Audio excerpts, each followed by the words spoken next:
Hey, what's up guys? In this video, as the last part of the Deer series, I'm going to show how to create a simple animation blueprint for your NPC using simple animation blend space. So first, let's create our animation blueprint. Right-click into the content drawer and under Animation, select Animation Blueprint. Select the skeleton of the mesh you will be using, select it, press Create, and call it ABB Deer.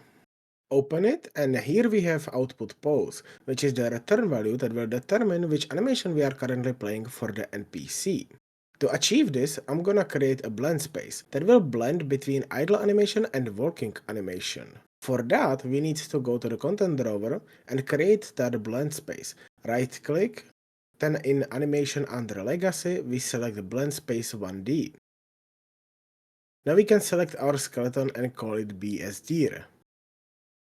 Here we have an animation track that goes from left to right. It's called Blendspace 1D because we are blending animations in only one direction. Now in the asset details under axis settings, we have horizontal axis. We use it to play different animations based on its current value. Since we are just altering between idle and walk animations, we can just change the name to speed, as that's what we will use to determine what animation we want to play. Next, in our asset browser, we will search for idle animation, grab it and drag it over and put it on 0.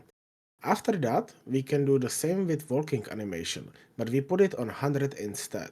Now by holding down Ctrl with left click and dragging along the axis, we can see how the animations are blending together based on the value of speed. So on speed 0, we have the idle animation playing, and as our speed increases, it's going to blend into the walking animation. If you want to make the blending between animations smoother, you can add more in between animations if you have them. You can also create multi-dimensional blend spaces that allow you to blend animations in different directions for smoother movement of your NPC. So we can save and close the blend space and go back to the animation blueprint. Here in the asset browser, we can find the blend space we just created and drag it in. Plug that into the result, and now we need to input speed into our blend space. For that, we can drag out from the speed variable and click on promote to variable, which will create it for us, and we can leave the name as speed. But we need to update that variable to check if our NPC is currently moving. We can go into the event graph, and here we have event blueprint update animation, and under it we have try get pawn owner. This will allow us to access our NPC blueprint and get our speed. So we can drag from the return value and search for get velocity.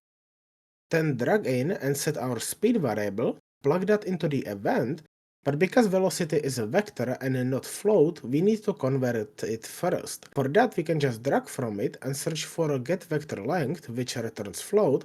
That way we can set it as a value of speed, connect it, and that's it. Now we just need to apply the animation blueprint to our NPC. So we can go into the BPDir, select the skeletal mesh, and then in details under animation, we can find and apply the animation blueprint we created. After that, we can just go into the play mode, and as you can see, our NPCs are blending between idle and working animations based on if they are moving.